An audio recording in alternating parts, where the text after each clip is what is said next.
I'm Ed Brydon. I was born here in Chester. When I was about 9 years old, my family moved to Menai Bridge on Anglesey, and after university, I then moved over to New York, America in 2003, so 14 years ago, to pursue a research career. And throughout my time there, I just started working in research, but then transitioned into communications using photography and writing. And 3 years ago, through my social media, I discovered a rural community up in central New York near Utica who had ties to Wales. And what really drew me into that was the fact that they have a little arts festival in a town called Remsen, and the people tweeting about it were the farmers and the rural community up there, just excited to have the festival. And I noticed the red emblem of the Welsh dragon on the barn was being used extensively. And so that really piqued my curiosity, and I've had a first visit up there with my family to just see what it was about.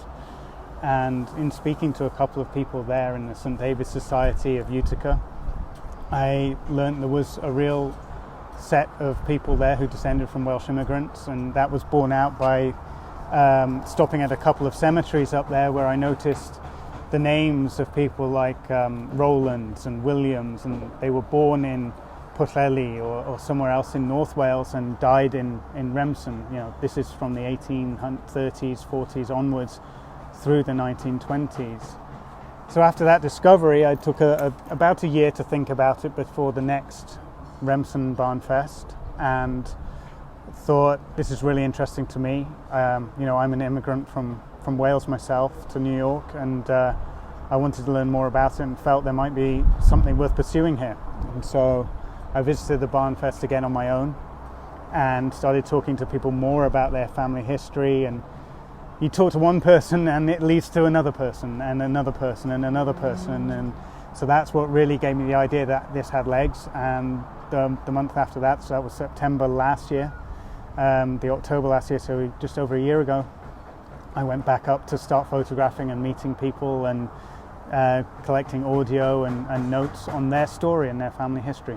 So the way I'm approaching the work currently is, it ties into this very current landscape and memory thing, and people and memory. And so at the moment I'm approaching it through portraiture, candid reportage style photography of just life around people's farms or in their villages in both Utica and Remsen, and here in North Wales too, on Anglesey and the Llyn Peninsula and that kind of area, as well as landscape. Because things, when you look at these, there are times I've stopped in the landscape in Remsen and I've said I could be back home in North Wales, and I've already had that kind of response from other people looking at the images. And so that's one of those things that could be do. So whether it's, you could take it in several different ways and just look at landscape or just look at life or just look at portraiture, but I think looking at the whole ties the whole thing together. But what can be really interesting then to me is taking some of this audio of people talking. There are some people who remember their parents and their grandparents speaking Welsh in the house. There are some people who still actually do speak Welsh there. There are pastors and ministers who make sure to hold Gymunfa Gani, so singing festivals in their chapels up there, and they encourage people to sing parts in Welsh, and if they don't know the whole hymn or song in Welsh, then they'll do a chorus in Welsh, or maybe they'll do every other song in Welsh. And that's, when you think of Cymronfa and Calon Lan and some of the famous Welsh 5-part harmony hymns, they still embrace that up there. And I think that's fantastic. The audio, I get chills down my neck when I hear it up there. You could be back here with a male Welsh voice choir, or in the Arms Park or something like that. But so I think audio could become very important down the line, text and written history and oral history as well. But the memory part to it speaks, there's a lot of similarities when I sit down with someone. Invariably, we not only go through them and what they remember, but they'll bring out the photo album.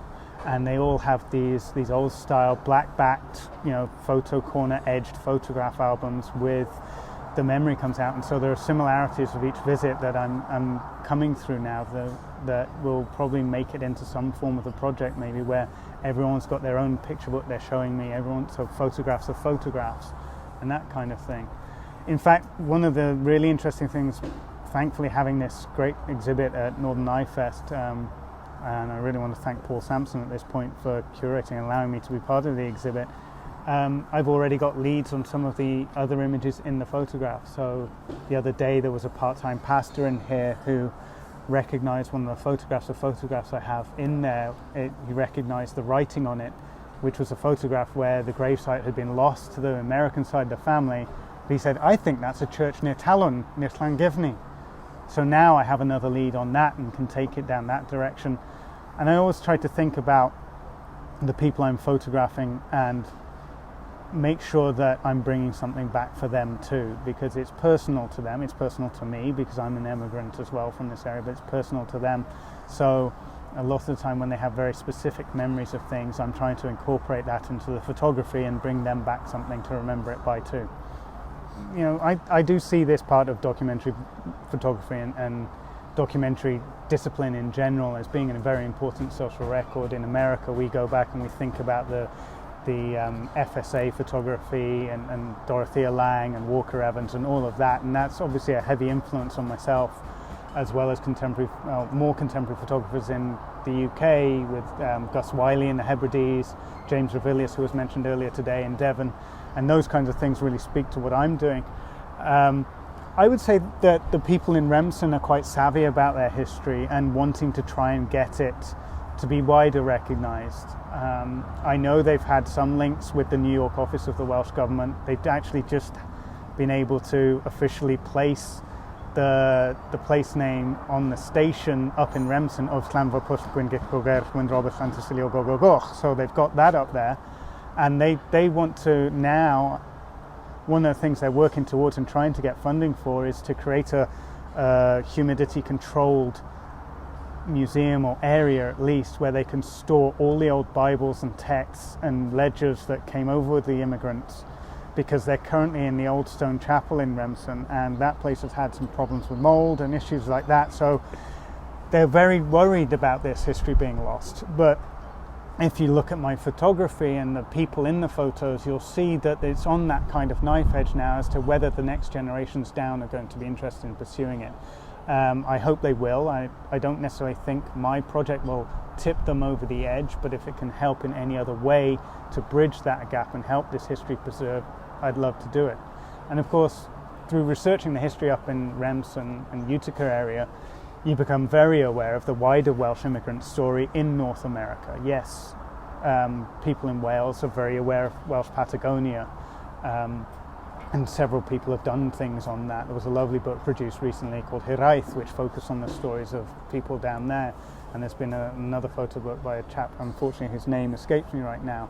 People don't know about the North America as much, even though the people in North America know about it themselves, because you have the North American Festival of Wales, you have St. David's societies dotted about the US, you have Welsh place names like Bethesda, Balacunwyd, Bryn Mawr, which as a college the Americans pronounce Bryn Mawr, but there's all these places in America where I think when people dig a little under the surface, there's a Welsh history to be explored. And as a spur to a wider thing, I don't think I can take mine wider. I'm interested in making sure that I focus on North Wales and descendants of North Wales in New York State. But as a wider sort of societal thing, there's plenty to be explored there. I mean, I'm absolutely delighted to be part of this. I couldn't think of a better first place to show this work than the Oriel Colwyn and Northern Eye Festival here. You know, I think there's a sort of resurgent art scene in Wales. There's a number of galleries dotted about doing different things, whether it's sculpture, painting, pottery, and now photography in here in North Wales. And through this, you discover other little places like Tilton Schiff Gallery, and then down in Cardiff now, David Hearn swaps photographs in the Museum of Cardiff there too, and the courses being run at the universities. It's really, there feels like there's a sort of a real enthusiasm, and that's been borne out of the festival. You know, growing up in Menai Bridge, you wouldn't ever have necessarily thought that with the A55 bypassing some of these towns and the effect that it had on Penman Mawr and Colwyn Bay and Conway, and how sleepy they became, you wouldn't ever have necessarily expected this. But I think I really want to congratulate Paul Sampson on all he's done. I think it's fantastic, the quality of work that he's got here, the quality of speakers that he's got here.